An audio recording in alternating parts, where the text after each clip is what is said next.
Gini, kita kan cenderung pada saat ada kegagalan, kita mencari faktor eksternal dulu nih, daripada introspeksi bahwa sebenarnya kegagalan itu ada campur tangan kita gitu.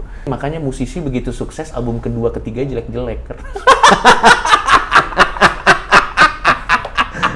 Ini cerita nyata dari seorang influencer yang sangat sukses, kaya sekali. Jadi dia bikin konten, terus kolaborasi dengan temen gua. Nah, waktu dia lagi kolaborasi dengan temen gua, si konten kreator ini bilang, sorry ya, nanti openingnya kita gini dulu. Ya, tau lah, soalnya followers gua alay-alay. Bahagia tuh cuman untuk orang yang berani sih. Keberanian itu adalah sebuah langkah yang harus kita ambil kalau kita pengen bahagia. Assalamualaikum warahmatullahi wabarakatuh. Selamat pagi, siang, sore, malam, kapanpun lo nonton atau menyimak obrolan ini. Ketemu lagi di Ngobrolin Hidup bareng gue, tapi gue nggak sendiri seperti biasa. Dan tamu gue kali ini kita bertamu ke tempatnya Bang Coki Pardede. Halo, men. Baik. So far so good. So far so good. Mudah-mudahan insya Allah tambah kesana tambah good. Mudah-mudahan ya, tapi ada faktor X yang tidak bisa kita. Anjing, gue sih sekarang realistis banget loh, Li. Apa itu? Maksudnya gue tuh kalau ditanya gimana kabar, gue selalu bilang so far so good gitu. Gue bahkan kalau berharap ke depan gitu kayak, aduh nanti gue kalau ternyata enggak gimana ya gitu. Pokoknya jadi sejauh ini gitu. Yang sejauh ini, jadi gitu. Okay. Anjing, gue jadi begini sekarang. Kalau dulu tuh 20-an tuh gue bilang kayak, gimana kabar? Baik. Kedepannya juga yakin gue baik gitu. Sekarang nggak berani gue ngomong gitu. Kita kepengennya baik, kita usahakan agar baik, tapi kita nggak tahu. Kita nggak tahu gitu. Okay. Makanya gue doain, mudah-mudahan tambah kesana tambah. Terima kasih Ali, terima kasih. Thank you banget udah ngeluangin waktu juga di sini, men. Sama-sama Li. Ini kita kan ngobrolin hidup, ini unscripted ya, kita ngobrol-ngobrol aja. Gue yakin banyak banget pembelajaran yang bisa didapatkan dari perjalanan lu juga. Ya. Ya mudah-mudahan ada yang bisa dipelajari dari hidup saya lah. Gue yakin sangat banyak. Gue langsung lompat nih. Ntar maju mundur gue nggak tahu ya, sambil jalan aja ya. Bebas. Nah, lo yang gue tahu, gue melihat lo sekarang sebagai kalau bicara profesi banyak ya. Komedian iya, content creator iya. Of course. Dan kalau lo sendiri melihat diri lo tuh lo Coki itu apa sih gitu? Survivor. Wis. Survivor. Enggak, survivor dalam konteks ini, Li, bahwa I'll do anything to keep me going gitu. Terutama dalam konteks berkarya ya. Karena kan ya walaupun memang benang merahnya adalah industri kreatif. Tapi bisa masuk jadi stand up komedian, komedi sih sebenarnya lebih tepatnya. Stand up komedian, atau mungkin gue bikin konten yang ada hubungan dengan komedi, atau mungkin kalau dapat kesempatan beberapa kali juga pernah gue main film atau nulis sesuatu yang di belakang layar yang ada hubungan dengan komedi lah. Ya gue mencoba untuk cukup fleksibel untuk walaupun gue merasa roots gue adalah stand up comedian. Kalau tapi yang lo inginkan sebetulnya dari berbagai macam karya lo tuh tadi lo bilang benang merahnya komedi. Yeah. Gitu. Yang lo harapkan itu jadi apa sih yang lo inginkan dari karya-karya lo tuh dampak apa gitu? Sebenarnya kan setiap artis atau setiap komedian, setiap konten kreator atau artis atau siapapun yang membuat karya itu bisa punya misi kan. Entah dia ingin membuat perubahan yang itu adalah bagus, entah dia ingin let's say cuman sekedar berkarya karena dia menikmati itu. Kayaknya gua senang berkarya karena gue senang untuk mengekspresikan apa yang ada dalam pikiran gue gitu. Gue senang untuk mengekspresikan apa yang ada dalam pikiran gue. Gue keluarkan dalam bentuk karya, yang mana karya ini macam-macam ya, bisa stand up, bisa apapun. Dan gue senang melihat bagaimana orang bereaksi terhadap karya. Orang bereaksi. Betul. Dan apakah gue punya message, apakah gue punya pesan-pesan tertentu dalam gue berkarya? Sebenarnya enggak. Gue lebih berkarya untuk diri gue sendiri. Tapi kalau ada orang lain yang mendapatkan manfaat dari sana, ya good. Ya good for you. Dan gue juga merasa bersyukur juga kalau ada yang bisa terinspirasi dari karya gue. Tapi itu tidak pernah menjadi my main goal sih. Main goal gue adalah gue berkarya untuk diri gue sendiri. untuk kepuasan batin gua di saat yang bersamaan juga bisa dapat support finansial dari sana gitu. Jadi sebenarnya untuk diri gua sendiri sih, karena gue senang melihat gue berkarya terus melihat reaksi orang gitu, dan gue dari situ bisa tahu oh ternyata yang ini hit the nerve ya. Berarti gue pindahin lagi nih ke sini. Gue menikmati di situnya. Wah kalau ini hit the nerve. Oh kalau gini aman nih. Oh kita naikin lagi nih segini, kalau ini ada yang marah nih gitu. Dan saya kan volumenya ibarat volume kalau semakin keras orang semakin apa sih nih gitu. Dan kalau misalnya nanti dalam karya gua menembus threshold tertentu yang membuat orang lain marah, yang sering saya lakukan, biasanya nanti threshold itu setelah gua tembus gini nanti dia naik lagi. Threshold pada umumnya, nanti gue tembus gini, nanti thresholdnya naik lagi, gue tembus lagi gini, thresholdnya naik lagi gitu. Ya gue menikmati kenikmatan itu aja sebagai ngetes gitu, dan memang cukup berbahaya sih. Kita harus tahu kapan waktunya tarik ulur dalam berkarya gitu. Semenjak kapan lu mulai melakukan hal seperti itu, terlepas apa caranya aja? Kalau sekarang tadi content creator dan seterusnya, tapi ngetes itu kalau lu tilik. Iya, semenjak gua terjun ke industri kreatif, gua kenal dengan banyak teman-teman yang sangat sukses di industri kreatif. Gua melihat teman-teman yang sangat sukses di industri kreatif ini kadang stuck di satu poin di mana dia tidak berani melakukan gini. Dulu dia eksperimental. Dia begini, dia begitu, dia begini, dia begitu, dia begini, dia begitu. Tapi begitu dia udah sampai di certain point dan dia nyaman dengan point itu, dia diam. Dia nggak berani take a risk karena itu akan jeopardize semua yang legacy yang sudah dia bangun selama ini gitu. Dan akhirnya orang-orang ini yang sangat sukses jadi terjebak dalam rutinitas yang sebenarnya dia fed up dengan itu. Ya tapi dia juga tidak berani untuk keluar dari sana karena dia toh takut reputasinya rusak apa dan segala macam, dan nanti akan berimpact kepada mungkin penghasilannya, reputasinya, whatever. Yang which is nggak apa-apa. Itu sah kalau ada orang gitu, kan pilihan hidup. Tapi saat gue lihat ada orang berkarya dan akhirnya stuck di poin tertentu dan dia tidak mau eksperimen lagi karena hal tadi gitu. Karena hal tadi, dan akhirnya itu membatasi karya dia. It's a sad life sih menurut gue. Kayak gue nggak mau deh jadi kayak gitu. Gue pengen push myself to the limit gitu loh. Jadi itu di satu sisi kayak stuck di yang orang bilang comfort zone juga secara langsung orang bilang gitu. Dan comfort zone itu kill creativity loh, trust me. Gue ini ngomongin comfort zone, jarang bisa gue ngomongin, gue mau ngerespon sedikit. Gue sendiri pribadi juga nggak terlalu senang sama istilah itu soal comfort zone, karena menurut gue it's not comfortable gitu. Betul. Lama-kelamaan kan ada kayak nagging feeling untuk masa gini doang. Jadi kayak lebih familiar ketimbang comfort gitu.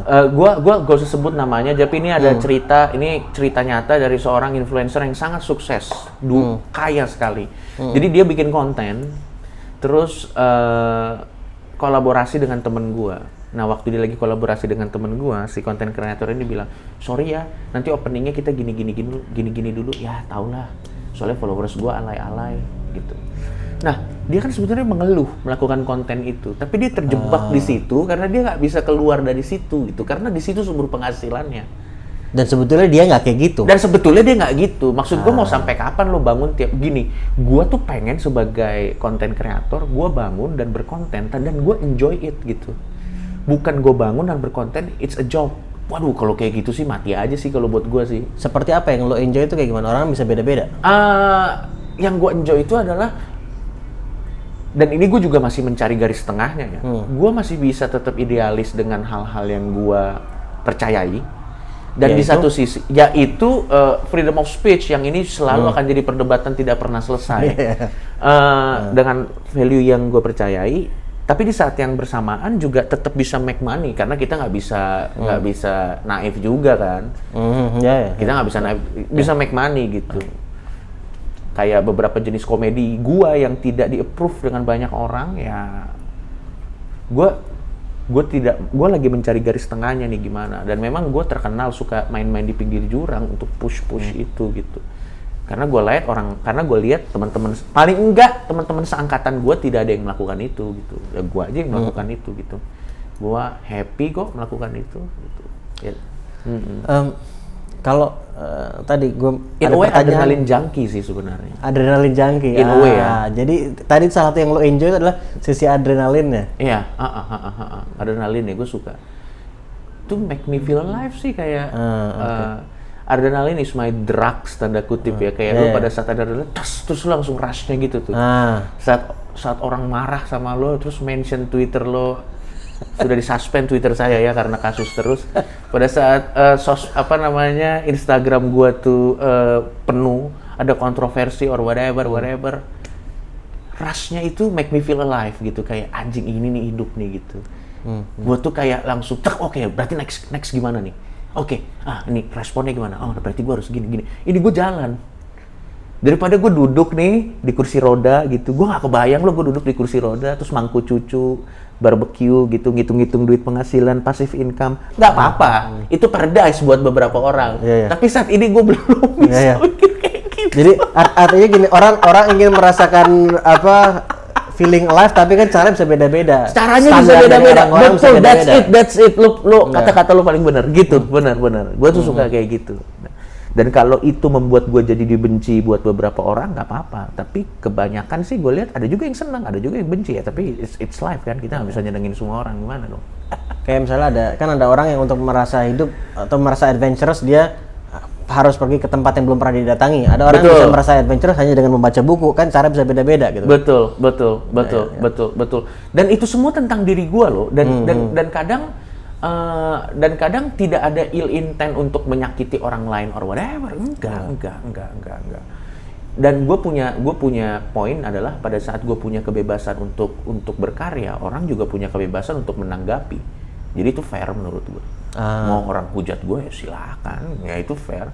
Gue akan memberikan kebebasan sebesar-besarnya kepada orang lain untuk menghujat gue, tapi berikan dong kebebasan yang sama kepada gue untuk melakukan apa yang gue mau. It's fair. Selama itu cuma konsep dilawan konsep, omongan dilawan omongan, kecuali Anda sudah turun dan persekusi or whatever, itu udah lain ceritanya, karena itu udah masuk jalur hukum ya. Tapi kalau konsep ide dilawan konsep ide sih, gue sih memberikan ruang yang sangat bebas buat orang untuk komen gue ya, untuk hate speech gue ya. Tapi kan kadang gitu, mereka maunya ngomongnya bebas nih, tapi giliran gue yang ngomong terus hit the nerve langsung, nggak boleh gitu lah. Selama ini emang yang lo lakuin ke gue apa gitu? Gue sih fair is fair aja. Tapi gue paham gak semua orang setuju dengan gue, dan which is nggak apa-apa gitu. Itulah indahnya bersosialisasi di tempat kita gitu. Tadi lu bilang lu enjoy, tadi salah satu adalah rush tadi, adrenalin itu, hit the nerve, ngetes.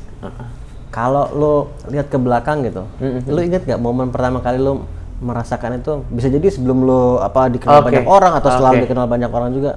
Momen pertama kali gue ngerasain itu pada saat gue sama si Tretan itu kena kasus waktu itu. Kita kena kasus, dilaporin polisi karena kita dituduh melakukan penistaan agama waktu itu. Ada kasus babi kurma lah, itu tahun 2018 waktu itu. Takut lah, ngeri lah dilaporin polisi, kok somasi setiap hari datang waktu itu. Sekarang sih masih, tapi sekarang udah persifnya udah dulu tuh kayak gitu. Tapi terlepas dari ketakutan dan yang lain-lain yang gue rasakan, terlepas dari rasa stresnya, ada semacam rasa, gue nggak bisa jelasin ya, tapi di situ tuh gue produktif banget gitu. Ada sesuatu itu yang pertama kali? Gitu? Itu pertama kali. Kayaknya yang langsung notice banget ya. Mungkin dulu gue pernah merasakannya, tapi gue nggak tahu kalau itu tuh dari, gue nggak tahu deh cara ngejelasinnya. Tapi yang benar-benar paling nampol dan titik balik buat gue itu di situ. Nah, buat beberapa orang kan kalau kena gitu kan ada yang jadi kapok, ada yang jadi lebih berhati-hati. Tapi kan track record saya menunjukkan abis itu saya kena lagi kasusnya. Tapi maksud gue kayak di situ tuh titik balik, oh ternyata ini ada sisi yang make me feel alive gitu. Kalau seandainya gue tanya, bukan seandainya emang gue nanya. Lo pas yang kayak kasus itu, lo ada satu sisi adrenalinnya, ya kan? Satu sisi ngetesnya tadi itu kan? Iya. Dan ada unsur komedi juga yang lo sebetulnya at least orang bisa berpendapat berbeda, tapi di mata lo tuh komedi kan gitu kan? Betul. Yang paling jadi aim lo tuh apa?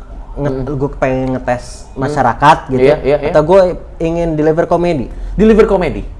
I choose to be funny above all of. Gue memilih untuk menjadi lucu di atas segalanya. Dan cost-nya kadang-kadang teman-teman saya, karir saya, reputasi saya. Tapi I live for the craft. Gimana dong? Buat gue gitu. Kadang gini, lo For the craft, sorry gue potong. Bukan from the craft, for the craft. for the craft. I live for the craft gitu. Gue memilih jadi lucu di atas segalanya. Contoh misalnya ya, kita lagi meeting sama klien gitu. Terus klien kita datang kumisnya kayak Jojon. Kalau hati lo tuh komedian, lo tahu kalau ngomong sesuatu itu bisa cost your job. Iya. Tapi kalau lo komedian itu hasrat lo tuh gak bisa lo, itu boiling tuh. Kumis lele gitu. Kita pengen ngomong gitu bisa. Itu yang level paling ini. Gua nggak tahu apakah ini normal atau enggak ya, tapi memang komedian itu dari awal tuh kayaknya memang there's something wrong with them gitu. Gua nggak tahu. Harus ada penelitian yang meng-backup ini, ya. At least ini gue berbicara atas diri gue sendiri deh ya. Gue nggak berbicara atas nama komedian yang lain ya. Gitu. Gue melihat momentum itu seperti ombak pada saat kita lagi main surf. Ini momentum ini cuma datang sekali nih. Kalau kita nggak naikin ombaknya, kalau lu live for the craft, lu akan nggak bisa tidur berhari-hari kemudian. Walaupun lo tahu itu ada resiko di situ kalau lo ngomong. Gitu loh. Memang ada ini komedian tuh begitu. Makanya kalau lo lihat komedian di seluruh dunia sangat dekat dengan kasus ketersinggungan orang-orang di sekitarnya. Kadang bahkan mereka itu tidak ada niat untuk menyakiti orang-orang lain, nggak ada, nggak sampai sejauh itu bahkan. Itu karena mereka live for the craft aja. Dan itu impuls yang muncul secara tiba-tiba karena dia lihat ini tepat, ini tepat, ini tepat, ini tepat. Dia tahu artnya, langsung pengen dikeluarin gitu. Jadi harus gitu. Bahkan nggak ada niat untuk menyinggung A, menyinggung B, atau bahkan orang menyimpulkan terlalu jauh dia ini tidak punya kemanusiaan, jahat, or whatever. Enggak, itu cuma impuls yang muncul gitu loh. Lu mungkin kalau bisa paham analoginya gitu. At least itu yang gua rasakan gitu. Dan makanya kadang pada saat orang sebel gitu, gue juga kayak kok gini kan orang udah tahu gue begini. Tapi mereka masih suka datang ke sosmed gue untuk ngeliat apalagi ya yang cok ini, untuk ngeliat terus untuk marah gitu. Terus lo ngapain lo ngeliat? Nggak, kalau lo udah sebelah sama gue, udah jangan di-cut aja, blok kan ada blok, ada mute, ada segala. Jadi sosmed tuh sudah menyediakan berbagai macam fitur untuk menjauhkan saya dari diri Anda gitu. Tapi kenapa Anda masih mau datang lagi ke sini gitu loh, kalau gue gitu. Ya tapi ya udah itu it's part of the job lah. Komedian tuh sulit untuk tidak menyinggung kalau buat gue sih. Kalau kembali ke masa lalu kayak lu pertama kali mungkin ke masa kecil atau masa gua atau remaja tuh mulai punya keinginan untuk berkomedi itu apa? Kayak gimana ceritanya? Kalau gue sih, gue ngerasa gue dari kecil sih keinginannya bukan berkomedi. Gue memang suka, I enjoy the tension sih. Waktu kecil tuh I enjoy the attention. Makanya gue waktu itu ikut lomba nyanyi. Waktu kecil tuh gue nyanyi, lomba pidato. Pokoknya apapun yang bisa membuat gue terkenal lah di sekolah pada saat itu. Tapi waktu itu akhirnya gue sadar gue suka komedi karena dengan berkomedi, dengan kita jadi joker di lingkungan kelas, kita pasti jadi center of attention. Misalnya lagi belajar, terus tiba-tiba ada guru datang, terus kita nyeletuk apa, semua orang ketawa, orang ngeliat gue, itu adrenalin itu enak banget gitu. Oh gini tuh caranya gitu, gue cari lagi momen. Dan akhirnya dari situ, dari mulai sekolah, dulu tuh sekolah tuh gue selalu ditandain sebagai anak yang tidak boleh duduk di belakang, karena pasti ngobrol. Jadi gue dulu waktu sekolah ditaruh duduk selalu paling depan. Ya tetap ngobrol sebenarnya. Tapi itu guru gue tuh gitu, karena gue suka ngomong, terus gue belajar timing, gue gimana masuknya, gue suka jadi bercanda, bikin orang. Dan pada saat kita membuat orang lain tertawa, kita akan ada selalu di barisan orang yang tidak tertindas. Jadi kan di masa SMP, SMA terutama, itu kan pasti bullying, kita nggak usah menutup mata lah, selalu ada yang namanya bullying itu. Supaya kita tidak termasuk di bagian yang diinjek, kita paling nggak harus jadi yang nginjek. Biasanya kan gitu pilihannya kan, either you diinjek atau lo nginjek. Tapi ada di tengah-tengah, kalau lo lucu, lo jadi jesternya, nggak akan ada orang yang menyentuh lo, karena orang ketawa aja gitu. Dulu pentolan-pentolannya preman-preman yang di sekolah gue tuh, gue nggak pernah dipalak men, karena gue lucu aja. Si Coki lucu nih, udah nggak usah yang lain aja gitu. Dan gue mendapatkan kenikmatan, anjir jadi lucu enak juga ya gitu.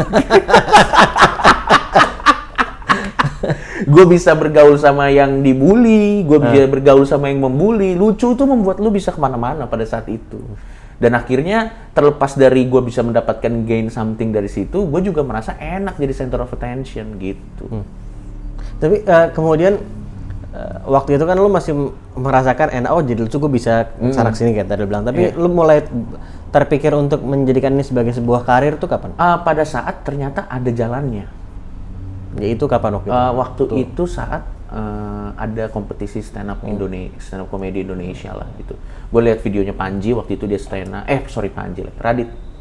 Dia stand up ada di YouTube, terus gue denger ini bisa jadi profesi, terus gue pengen coba gitu.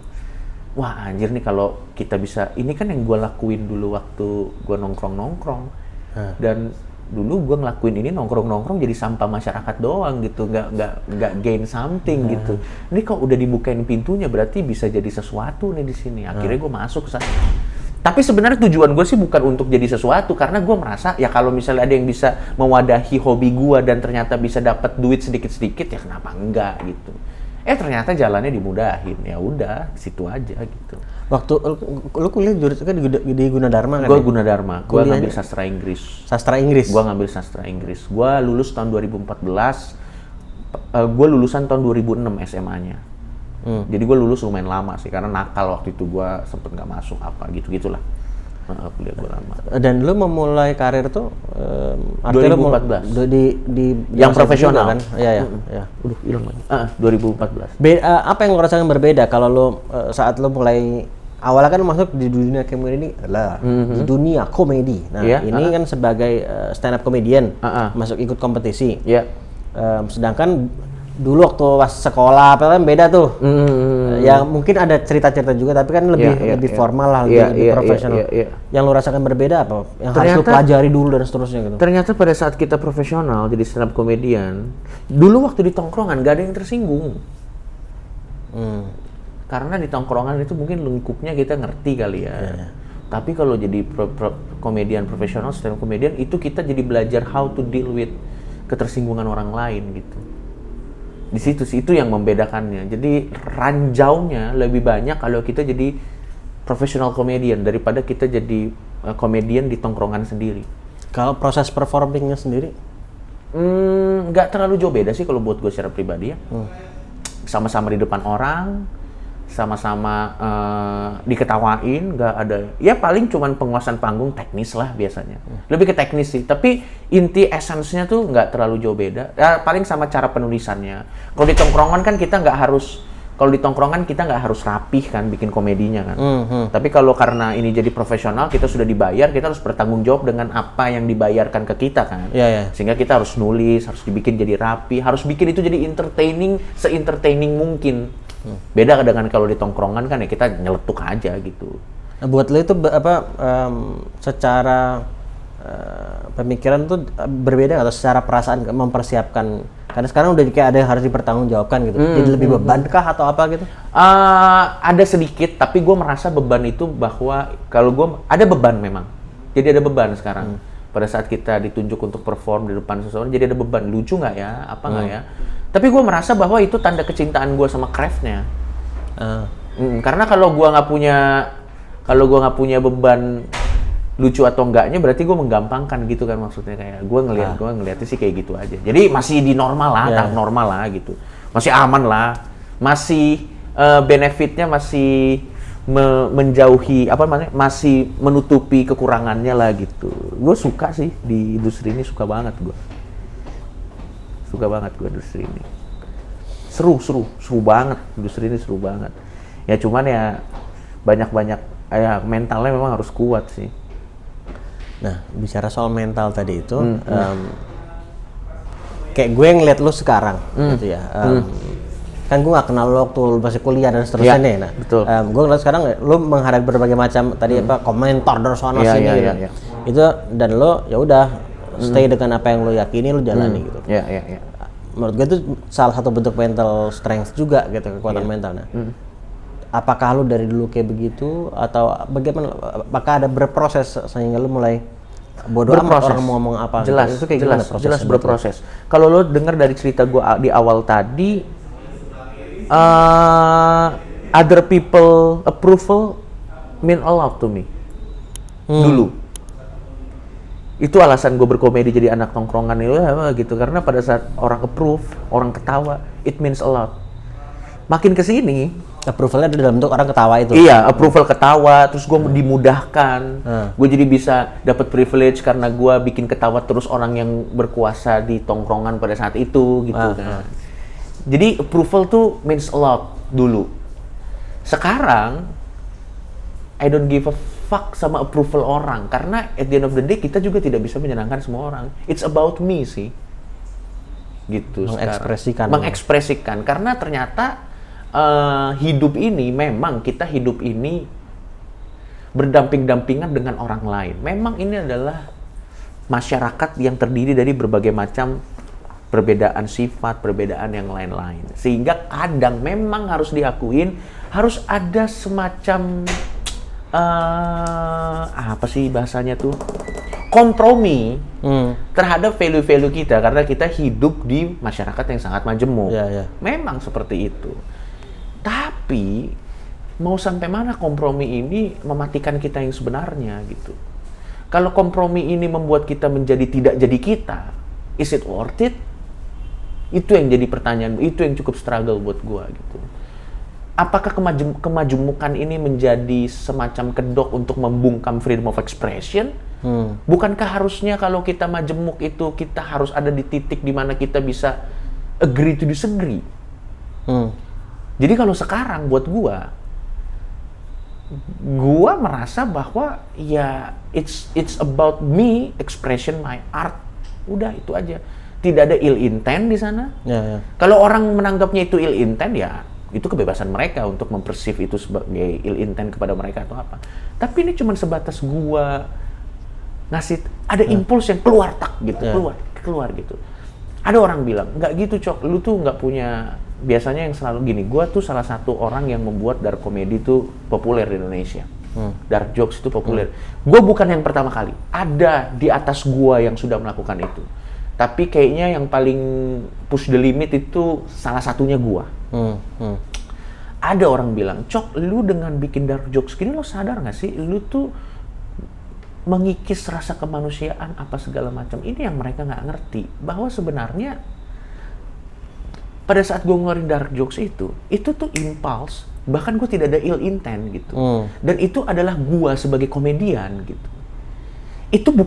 Tapi kan nanti ada sisi lain, gue tuh nggak lagi gitu. Itu kan yang terlihat di mata orang. Nggak lagi gitu tuh maksudnya gue? Lagi tidak selalu ngelawak 24 jam gitu.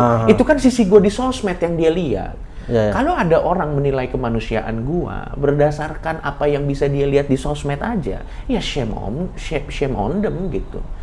Kan gue tidak perlu menjelaskan apa yang gue lakukan untuk membantu society ini kan. Nanti gue jadi kayak SJW.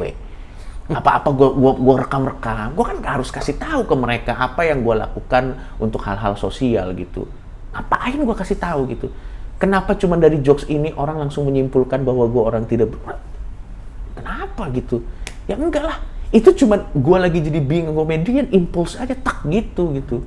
Gue bukan nggak punya rasa kemanusiaan, nggak mungkin lah gue nggak punya rasa kemanusiaan, nggak mungkin. Ya itu cuman apa sih namanya, impuls gue keluarin. Tapi di luar itu, setelah gue lagi nggak itu, lagi normal nih, lagi biasa aja, gue melakukan hal-hal yang orang lain lakukan pada umumnya, cuman tidak saya publikasikan.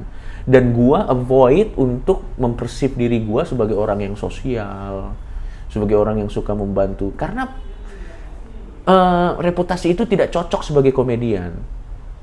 Komedian itu harus di tengah, dia bisa making fun everybody gitu. Kalau lu kelihatan suka membantu ini, itu nggak gimana ya. Jadi lu nggak bisa memilih lucu di atas segalanya gitu. Ya itu makanya I live for the craft gitu. Itu harga yang harus gue bayar gitu. Dan orang nggak perlu tahu apa yang gue lakukan untuk anjir, maksud gue pretensius banget kayak misalnya gue nunjukin saya membuat yayasan apa ya, peler ngapain gitu. Maksud gue udahlah itu kalau orang, makanya di Instagram gue kan Coki Pardede 6666 angka setan. Orang bilang gue setan, gue embrace aja udah. Lo bilang apa? Oke, gue embrace yuk. Apa lo bilang oke, yuk gue embrace gitu. Tapi kenapa lo buat itu misalnya kayak 66 angka setan tuh? Karena gue seneng gini loh, kan gue suka lihat reaksi orang. Oh, malah makin marah orang sama jokes gue ketawa sebenarnya. Lo tahu? Gue gini, waktu itu kasus terakhir gue foto, jadi ada gambar anak-anak Afrika, terus gue foto megang air gitu kan. Banyak orang marah, ya nggak apa-apa.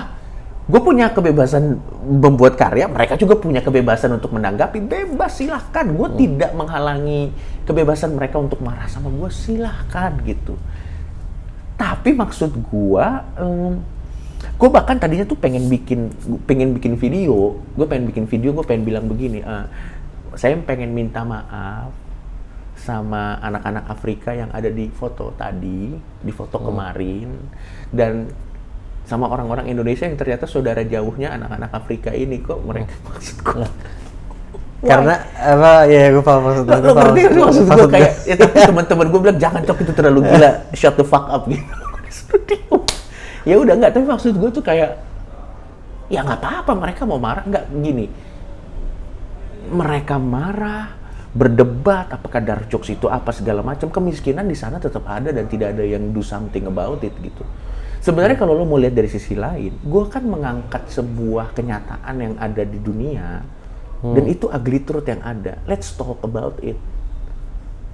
Ya kalau misalnya gue spotlight sesuatu yang ugly, ya kalau lu bisa marah-marahin gue tapi bantuan PBB jadi datang di sana, ya udah yuk hujat aja gue nih, hujat. Kalau dengan menghujat gue jadi ada bantuan PBB ke sana dan negara, ya silakan. Tapi kan tidak merubah apa-apa juga. Lo hujat gue di sana tetap miskin, lo tidak menghujat gue juga di sana tetap miskin. Lo di sini berdebat apa di sana tetap miskin, kita ya mereka tetap mau apapun yang kita lakukan di sana itu udah terjadi dan tidak akan pernah selesai. PBB juga nggak sanggup. Terus ngapain? Makanya pada saat ada orang marah sama itu mengatasnamakan kemanusiaan, ya nggak apa-apa. Ya tapi gue lucu aja gitu. Ya udah terus lo ngomelin gue nih, terus apa? Apa? Coba apa? Gue kan nggak melakukan apa-apa untuk iya, lu ngomelin gue melakukan apa-apa nggak untuk itu? Coba sekarang apa? Nggak ada apa-apa kan? Makanya gue makin marah orang, makin lucu gue, bakal ketawa-tawa, anjing lah lucu banget nih gitu. Ya tapi nggak apa-apa, setiap orang berhak untuk melakukan itu, sebagaimana gue juga berhak untuk melakukan itu, silakan gitu. Tapi memang mentalnya harus kuat pak, kalau kayak gitu. Gila loh waktu itu gue, semua orang mention gue, hajar gue segala macem. Ya udah nggak apa-apa lah, ini ya. The cost of being funny kalau gue bilang. Tapi tadi lu tadi bilang kan nggak ada ill intent gitu kan? Nggak ada. Nah, tapi kalau gue misalnya sebagai contoh ini, gue bukan mau menyoroti apa yang kasus itu, tapi ini kan sebagai salah satu contoh. Yeah. Misalnya kalau gitu intentnya apa di situ? Ya tadi itu push the limit. Untuk tadi memang intentnya untuk push the limit. Push the limit salah satunya push the limit dan itu impulsnya gue aja. Lucu nih, tak gitu, lucu di atas segalanya aja, udah gitu. At least menurut gua dan orang-orang yang suka dengan konten gua. Makanya ada yang bilang, iya sih, tapi kan kalau kayak gitu mendingan di ruangan tertutup aja, jangan di tempat yang luas. Ini kan akan menciptakan confusion apa, kan nggak banyak orang yang ngerti soal ini, bla bla bla bla bla bla bla. Nggak, maksud gua kenapa yang susah-susah tanggung jawabnya itu ke kita terus gitu. Oke, kalau lo nuntut banyak dari kita, lu juga upgrade dong. Mari kita sama-sama upgrade gitu. Jangan taruh hal tersulit di satu pihak doang. Kenapa yang pinter yang harus jaga omongan, yang goblok nggak pernah, maksudnya goblok dalam konteks tertentu ya. Kenapa yang goblok situ nggak selalu menuntut? Enggak, kita nggak misalnya contoh di negara ini, udah gitu mereka mengatasnamakan negara ini. Di negara ini ada hal-hal tertentu yang akan sulit diterima. Jadi lebih baik itu di ruangan tertutup aja. Biarlah kita tetap dengan ini. Ya maksud gue nggak bisa gitu dong. Kita harus grow bareng-bareng. Tanggung jawab itu nggak bisa dikasih ke satu sisi aja. Kalau lu nuntut banyak ke beberapa orang yang menuntut juga harus grow. Sehingga semua memainkan bagiannya masing-masing dengan tepat. Sehingga akhirnya society-nya itu jadi hidup gitu. Dan sebenarnya ini kalau gue ngomong kontroversi lagi, tapi nggak apa-apa lah. Blasphemy itu adalah awal dari inovasi sebenarnya. Trust me. Misalnya? Waktu di Eropa bilang bumi itu bulat pada masanya, dia bilang blasphemy kan? Dihukum lagi. Ya ternyata benar. Semua Renaissance tuh Dulu kan ada Dark Ages tuh di Eropa. Eropa. Semua hal yang kontroversi itu awal dari inovasi gitu. Dan itu bisa terjadi karena ada freedom of speech gitu. Kalau kita semuanya diem, itu nggak akan ada inovasi. Istilahnya besi tidak menajamkan besi gitu. Ini diem, ini diem, ini diem, ini diem, ini diem. Ya stagnan, comfort zone yang gue bilang tadi itu. Gitu. Wah, gue gila gue kalau di situ, Li. Nggak bisa gue. Yang terlalu damai, ngerti nggak lo? Ada kupu-kupu lewat itu. Apa ini? Nggak bisa gue. Karena lu crave for that rush tadi itu kan. Mungkin saatnya gue akan sampai di situ. Mungkin, karena gue tidak menutup kemungkinan ada yang terjadi dalam diri gue, menemukan pasangan, tiba-tiba kayaknya settle down, capek lah gue gini. Mungkin itu akan terjadi. Tapi saat ini belum sih, Li. Saat ini sih gue kayak, itu makanya kalau ada orang yang bilang, hidup ini fana, hidup ini bosan. Kayaknya dia approach-nya dari cara yang salah. Hidup ini nggak fana kok, hidup ini berwarna kalau lo tahu hit nerve beberapa orang. Akan seru hidup ini, serius nih. Seru banget. Standar dari orang-orang berarti sangat berbeda-beda ya. Iya, standar orang berbeda-beda. Dan kemajemukan ini yang sangat menarik menurut gua. Dan semakin kesini gue menjadi less judging kepada banyak orang, Li. Karena gue sadar apa standar gue nih standar yang tidak umum. Sehingga pada saat ada orang yang menurut orang aneh, gue nggak mau bilang dia aneh, karena gue juga dianggap aneh sama banyak orang gitu. Mungkin ada point of view yang kita nggak ngerti nih tentang orang ini gitu.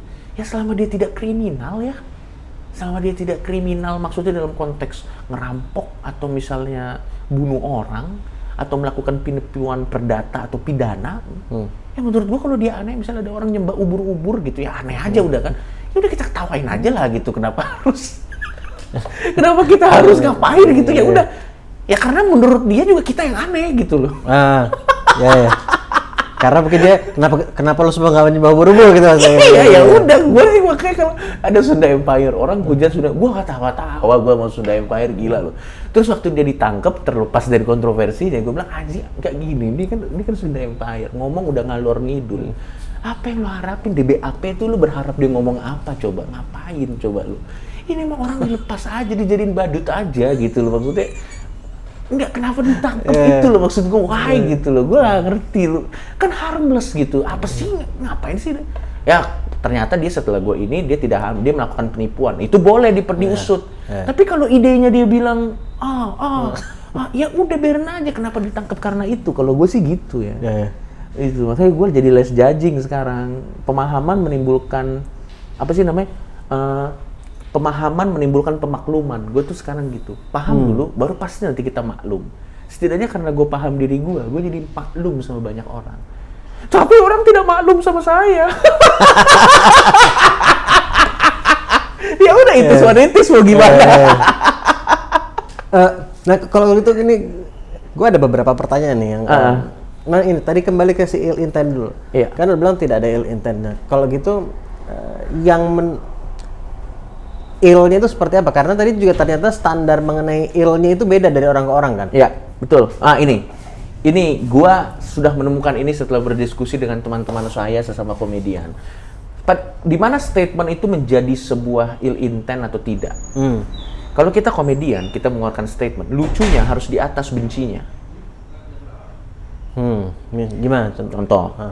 Ini lucunya segini, emosi bencinya segini. Ini mah hate speech. Tapi kalau lucunya di atas bencinya, tapi gimana kita bisa tahu itu? Itu dia yang jadi permasalahan. Nggak ada batasnya. Makanya Undang-Undang UU ITE dengan segala hormat, walaupun itu dikeluarkan dengan niat yang baik, nggak susah banget ngukur pencemaran nama baik. Kalau itu berhubungan dengan bisnis atau apa, gue paham dan mengerti kenapa misalnya. Itu fitnah atau apa, iya. Tapi kalau itu cuman, aduh saya tersinggung terus dilaporin, apa batasannya di mana?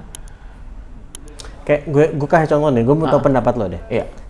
Ini kita rekaman ini di bulan Januari nih. Siapa tahu waktu ini dikeluarin kan gue ada kasus lagi, nggak tahu juga. Gimana?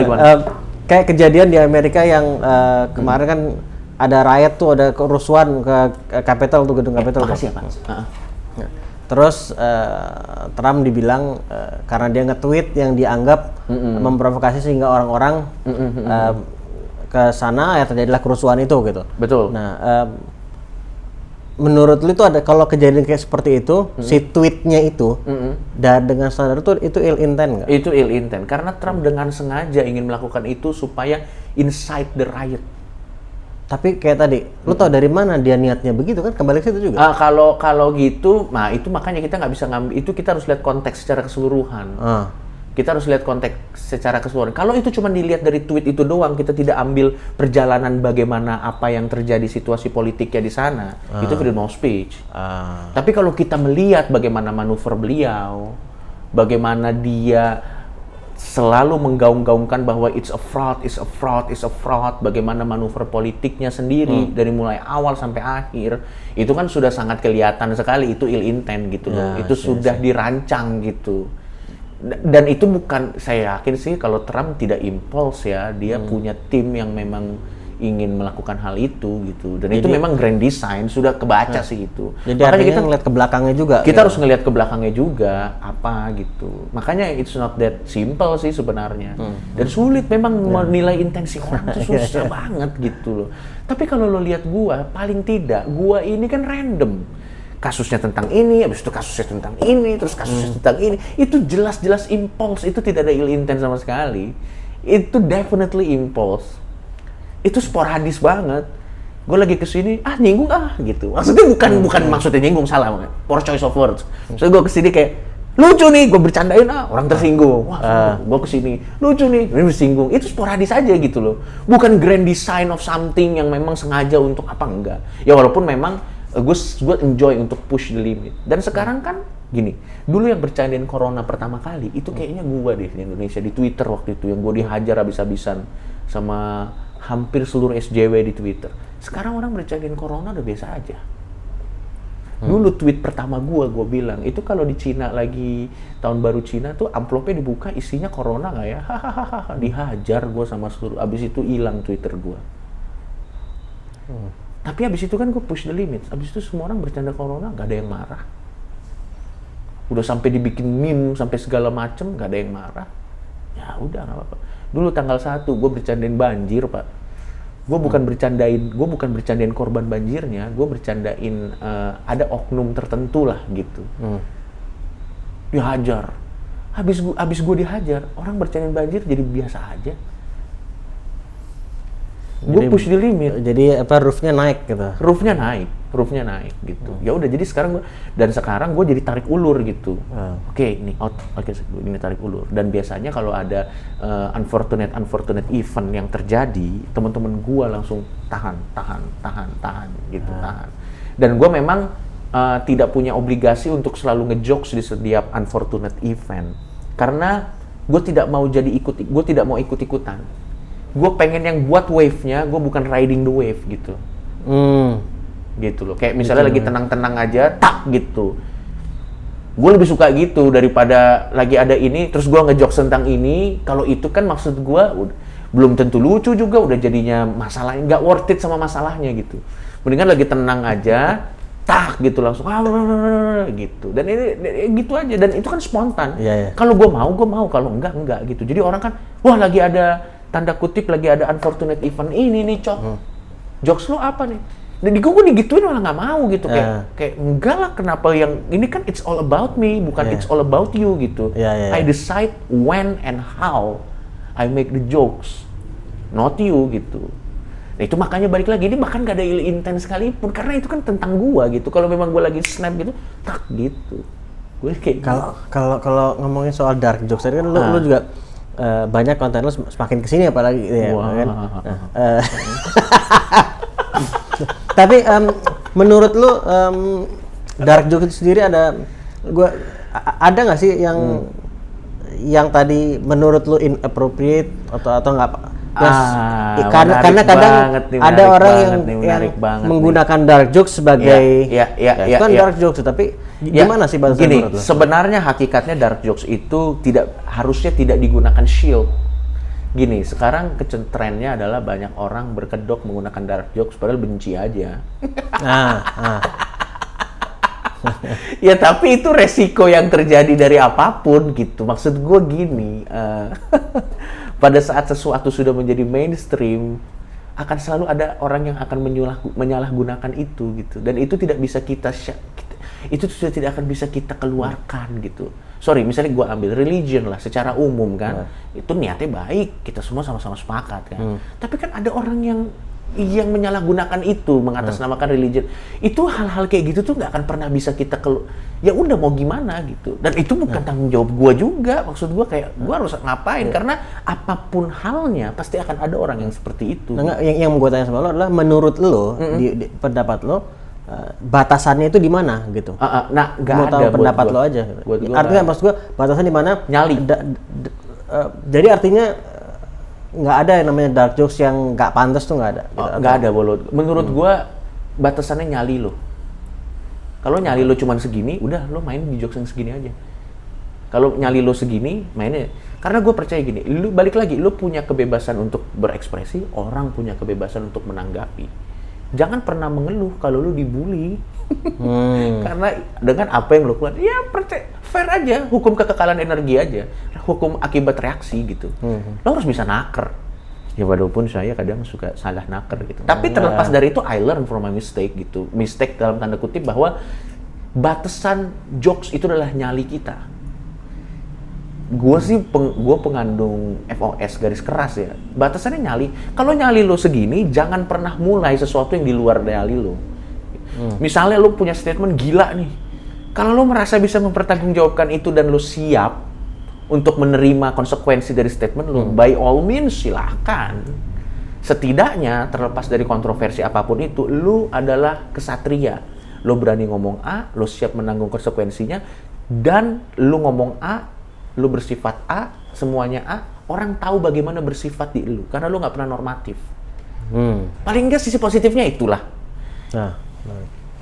Gitu, daripada kita diplomatis, political correct, aduh sekarang bingung, zaman sekarang nih bingung, kita nggak pernah ketahuan kita nih stance-nya di mana. Selalu ngambang-ngambang di tengah gitu. Pusing gua. Jadi mendingan kalau buat gua, jokes itu nggak ada batasnya. Lo mau ngejokes apapun bebas. Tapi balik lagi, lo harus ingat, pada saat lo ngomong itu, akan ada feedback yang akan masuk ke lo. Lo harus siap nggak? Bisa nggak lo mempertanggungjawabkan itu? Kalau nggak bisa, mending jangan. Kalau menurut gua gitu. Bahkan orang yang sudah mempertimbangkan sebuah jokes dengan mateng aja, masih bisa kena kasus. Panji, jokes kucing, gua ngobrol sama Panji. Cok, gua tuh udah bikin exit plan di semua jokes gua. Jokes kucing nih nggak gue bikin exit plan-nya karena gue pikir masa sih ada yang tersinggung sama kucing. Ada ternyata. Profesional komedian aja bisa gitu. Makanya buat teman-teman nih di luar sana kalau nonton ini, kalau lo pengen ngejokes atau ke dark jokes, silakan by all means. Tapi ingat ada konsekuensi yang akan mengintai lu di balik itu. Kalau lu abis dark jokes, abis itu minta maaf, nangis-nangis, aduh lu cupu, dan mendingan nggak usah lah, nggak usah. Daripada kayak gitu nggak usah. Tapi kalau lo mau tetap batu till the end, makanya gue respect sama Jering. Terlepas dari Jering nih, ada beberapa hal yang gue nggak setuju, tapi dia stick till the end bahwa dia AA gitu. Dan dia dipenjara karena value-nya. I respect that as a man. Gitu. I respect that menurut gue. Dan kita nggak akan pernah bingung bersikap di antara Beli Jering. Karena Beli Jering tuh orangnya pasti konsekuen. Dia ngomong AA, udah. Dia dihajar, dia dibully, bahkan dia dipenjara karena itu. Tapi kan kita lebih tenang, karena dia predictable. Dia nggak bakal nusuk gue dari belakang, orangnya udah jelas gini. Daripada orang ngomongnya normatif nih, political correct gitu, mencoba tidak menyinggung semuanya, tapi kita nggak pernah tahu stance dia apa gitu. Anjing lah, ini apa nih? Kalau gue sih gitu. Bicara soal nyali tadi, gue mau mencoba melihat ini, sebetulnya kan nyali keberanian ini kan dibutuhkan terlepas apa bidang kita. Betul. Betul. Dan gue melihat lo orang yang punya keberanian yang besar dalam profesi lo, beserta resiko-resikonya kan gitu. Betul. Nah, dan bidang apapun kita butuh keberanian gitu. Betul. Nah, ada nggak saran dari lo gitu? Gimana sih buat orang, terlepas dia mau komedian atau bukan komedi bidangnya gitu, apapun pekerjaannya, gimana membangun keberanian itu sendiri? At least dari pengalaman lo. Waduh, ini pertanyaan yang sangat menarik nih. Bagaimana kita bisa berani? Bahwa sebenarnya bahagia tuh cuma untuk orang yang berani sih. Iya. Kalau ada bahasa Latinnya gue lupa. Intinya favor bold the brave. Keberanian itu adalah sebuah langkah yang harus kita ambil kalau kita pengen bahagia. Contoh, kita ada di sebuah lingkungan yang toksik. Perlu keberanian untuk bilang, stop, gue nggak mau lagi bergaul sama lo, gue mau keluar dari sini. Ya harus berani memang dengan segala resikonya. Tapi setelah itu kita bahagia untuk diri kita. Atau kita ada di tempat kerjaan yang memang gajinya kecil, kita ditekan terus di situ, kita nggak enak, kita merasa karir kita nggak naik-naik di situ. Tapi kita takut kalau kita mau berani, kita keluar dari sana cari pekerjaan lain di mana kita bisa mendapatkan ketenangan mental atau apa. Tapi kita nggak berani ngambil keputusan itu. Takut nanti apa? Ya udah, ya kita akan terus di situ sampai kapanpun. Orang berani sih cuma untuk orang yang bahagia. Bahagia tuh, ya keberanian dan kebahagiaan itu at least buat diri kita gitu. Iya. Bahagia itu untuk orang yang berani sebenarnya. Apakah gue jadi berpikir juga sekarang mungkin banyak orang yang nggak tahu apa kebahagiaan yang versi mereka, jangan-jangan. Iya, karena mereka nggak pernah punya referensi sebelumnya gitu. Mungkin mereka bahkan membohongi diri mereka sendiri. This is happiness. This is happiness. Pakai standar masyarakat Iya, umum this gitu. is happiness. Ini kebahagiaan. Sampai akhirnya mereka percaya kebohongan mereka sendiri gitu. Ya nggak apa-apa. Ada yang istilah beautiful lie kan. Nggak gini deh, orang mau percaya unicorn tapi dia bahagia karena itu silakan kalau gue mah. Selama dia tidak merugikan dan bakar-bakar orang lain ya. Gue sih prinsipnya itu aja. Boundary gue sih itu sih. Selama lu tidak keluar ke jalan bunuh-bunuh orang atau lu ngapain, yang penting boundary gue itu aja. Tapi kalau lu percayakan sesuatu gitu. Jadi gimana? Lu ingat aja kalau lu mau bahagia, at some point dalam hidup lu harus berani sih ngambil keputusan apapun pekerjaan lu ya. Lu harus berani bilang enough is enough gitu. Serem. Ada resikonya? Ada. Apakah akan happy ending? Belum tentu. Bahkan bisa jadi lebih buruk. Tapi kan hidup itu kan memang kumpulan dari kesalahan-kesalahan. Tinggal kita cari aja. Oh ternyata ini nggak worth it nih. Gue udah pernah nih kacau. Berarti nanti nextnya kalau dapat kesempatan lagi kita ngambil gini. Ya lo taker aja lah. Kita kan yang tahu hidup kita kan.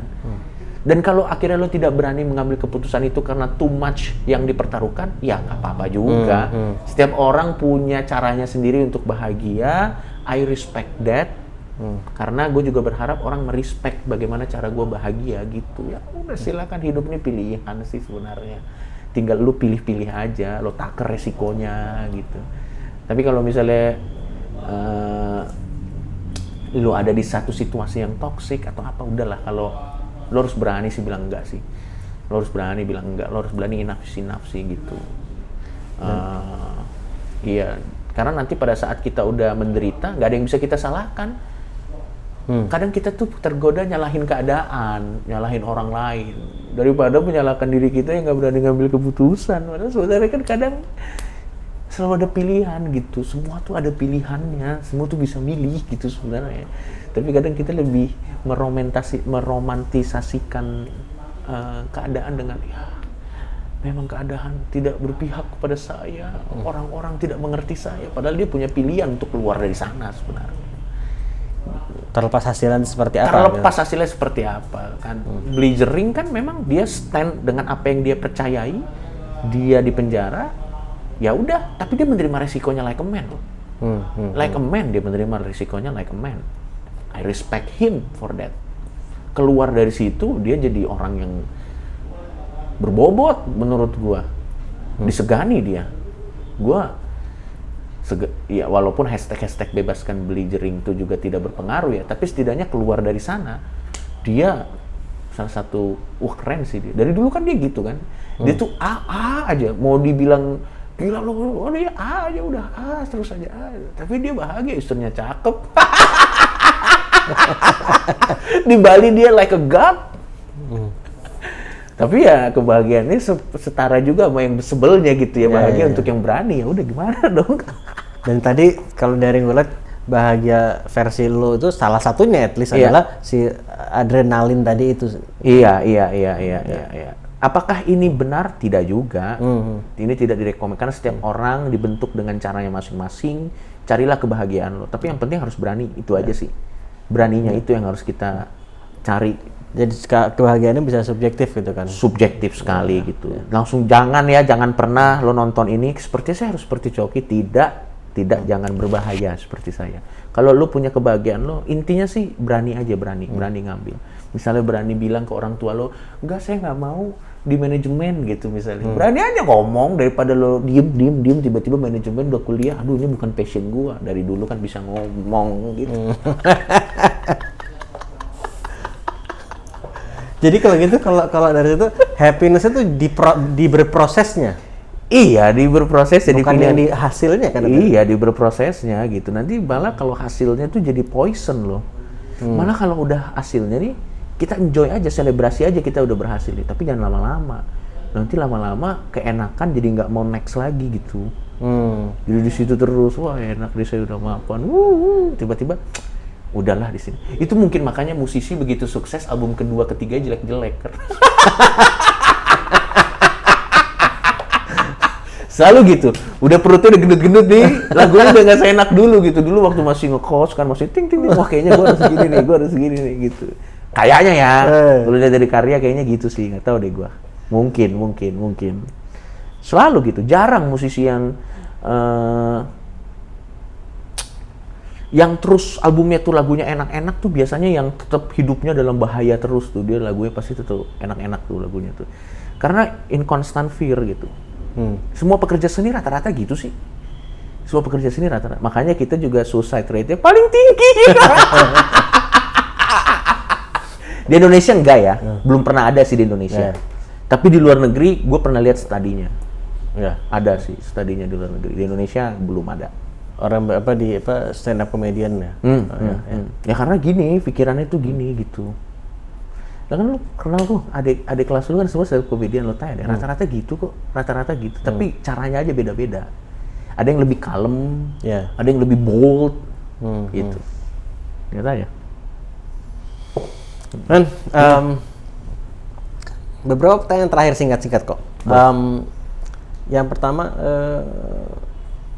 lu ada buku atau film favorit nggak yang terlepas genre-nya? Iya. Gue jarang baca buku. Gue kalau learning sesuatu tuh biasanya dari oral gitu, ngobrol. Gue jarang baca buku, jadi buku nggak ada. Film favorit nggak ada juga sih. Gue menikmati semua film equally gitu, nggak ada juga. Ada yang paling terpikir saat ini deh. Yang paling terpikir, yang paling terpikir saat ini filmnya si, yang bikin Family Guy ya, apa sih itu namanya, lu? Seth MacFarlane. Iya, Seth MacFarlane yang 100 Way to Die. Oh, 1000 Ways to Die in the West. In the West. Coba lo pikir kalau film itu di Indonesia dikecam nggak? Gitu aja. Gue suka komedi gitu, karena anjing nih orang break the limit banget. Pengen itu kurang apa lagi, udah dark, seksis, rasis, gila. Dan stylenya Family Guy dibawa ke film yang kartun. Dan kita tahu Seth MacFarlane nggak jahat gitu. Dia cuman kayak, aku pengen break ini aja gitu loh, kayak gitu. Itu salah satu film favorit gue. Gila sih itu film, yang lagi pikiran gue sih itu. Ada banyak lagi. Django juga itu rasis, kurang rasis apa Django, gila loh. Tapi kan Quentin Tarantino nggak rasis. Jadi cuma berkarya aja gitu. Itu si Samuel L. Jackson kan dituntut tuh di situ. Gara-gara N-words-nya di situ banyak banget gitu. Salah satu film dengan paling banyak N-word-nya ya. Salah satu trivia-nya di IMDb tuh. Django gila. Tapi itu secara karya bagus banget sih. Gue nikmatin banget sih, itu gila banget sih. Jamie Foxx apa. Tahu kan tadinya Will Smith yang mau? Yang meranin tadinya, si tapi Will Smith nggak nerima. Akhirnya Jamie Foxx yang ngambil. Kayaknya terlalu bahaya buat Will Smith. Nah, dua yang terakhir, gue mau tanya sama lu, pandangan lo tentang kegagalan. Kalau lu melihat kegagalan seperti apa sih, Man? Ya ini akan sangat klise ya, tapi kegagalan tuh ya kita bisa learn from it lah. Kita bisa belajar dari kegagalan dan berusaha untuk tidak gini, pada saat kita gagal, yang harus pertama kali kita lakukan, ini gue dari pengalaman gue ya, pada saat kita gagal, yang pertama kali harus kita lakukan adalah kita harus dengan rendah hati mengakui bahwa memang ada bagian kita di situ. Ada nggak momen dalam hidup lo yang lo merasa yang seperti itu gitu? Ada don't banyak. Mind to share gitu? Banyak kayak misalnya kenapa gue kuliah bisa lama gitu. Misalnya juga kenapa gue relationship gue gagal beberapa kali gitu. Ya, gue harus gini, kita kan cenderung pada saat ada kegagalan, kita mencari faktor eksternal dulu nih. Kenapa ini bisa gagal? Daripada introspeksi bahwa sebenarnya kegagalan itu ada campur tangan kita gitu.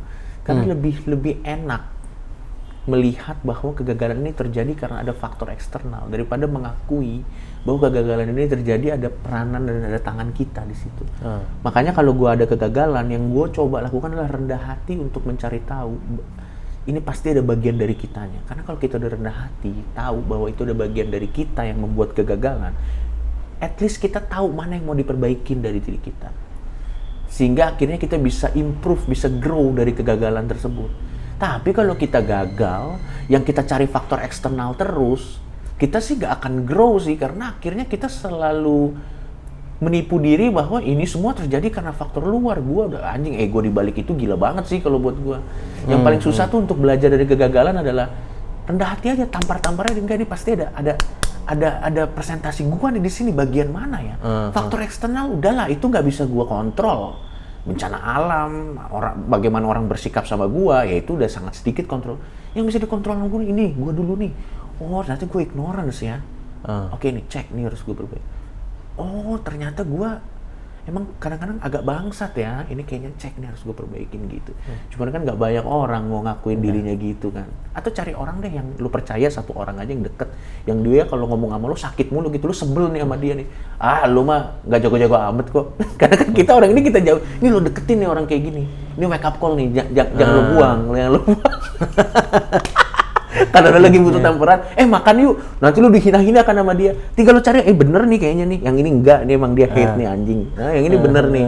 Enggak, yang ini enggak. Gituin aja. Harus ada orang. Jangan yang muji-muji, jangan. Wah, enggak sehat tuh. Gue sih gitu. Kalau kesuksesan lu ada perubahan nggak terkait bagaimana lu melihat sukses dulu dan sekarang? Enggak. Kalau sukses sekarang sih, anjing nih klise sih. Bukan sukses sekarang sih lebih ke arah bagaimana gue bisa tetap seneng dengan apa yang gue lakukan. Menurut gue kesuksesan tuh itu sih. Percuma lo punya apapun, tapi lo udah mati rasa dengan craft lo. Kalau dulu sih uang jelas. Dulu tuh uang, reputasi, power, ya biasa laki-laki lah. Tapi pas sekarang nih gue lebih ngerasa kesuksesan itu adalah lo masih bisa di umur lo yang semakin tua, lo masih bisa menemukan kesenangan dengan apa yang lo lakukan. Udah nggak mati rasa. Menurut gue itu sukses sih. Kalau lo punya mobil Ferrari, punya apa, tapi lo udah mati rasa dengan apa yang lo lakukan, waduh, nggak worth it sih buat gue. Tapi kalau lo biasa-biasa aja, tapi lo masih happy, lo masih sama excitednya kayak lo umur 20 tahun melakukan craft lo, menurut gue sih itu udah sukses sih. Itu sih kesuksesan yang paling enak gitu. Kayak lu pagi ini nggak sabar, anjing nih gue mau ngapain lagi ya. Kita bangun tuh untuk ekspektasi kayak dulu awal-awal kita mulai gitu. Gue hari ini mau ngapain ya. Wah, itu menurut gue enak lah. Enak sih menurut gue, itu kesuksesan terbesar sih. Ya walaupun kalau sambil begitu dan naik BMW enak juga. Tapi jangan sampai excitement itu hilang gitu. Tapi iya.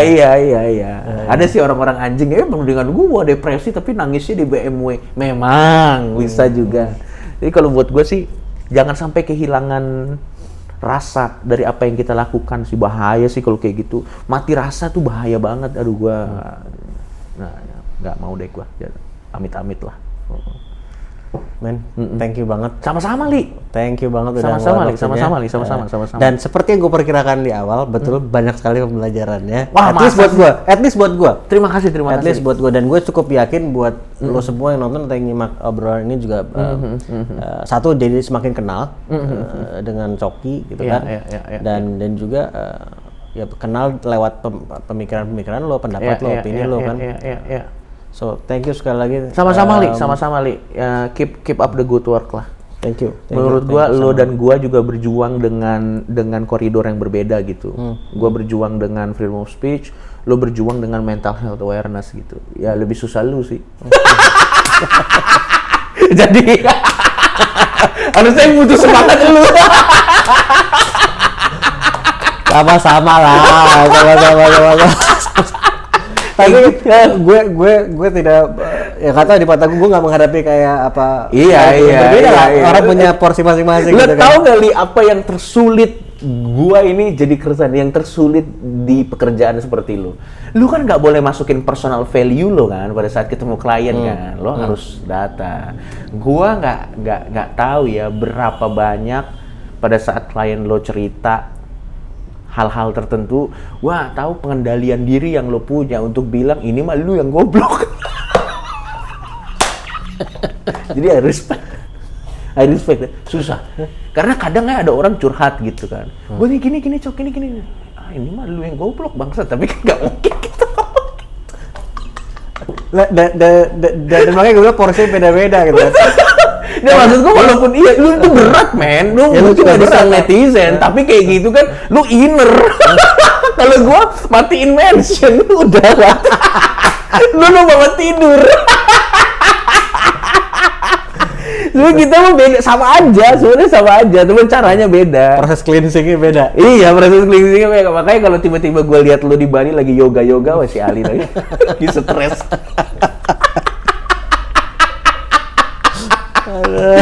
Iya. Man, thank you so much. Sama-sama nih. Sangat bermanfaat dan thank you juga udah nonton dan nyimak. Mudah-mudahan bukan cuma bermanfaat tapi dimanfaatkan juga. Ya. So, thank you, kita ketemu di episode selanjutnya dan kita ketemu lagi ntar ya kalau gitu. Boleh. Kita ngobrol lagi. Hajar. Thank you man. Assalamualaikum warahmatullahi wabarakatuh.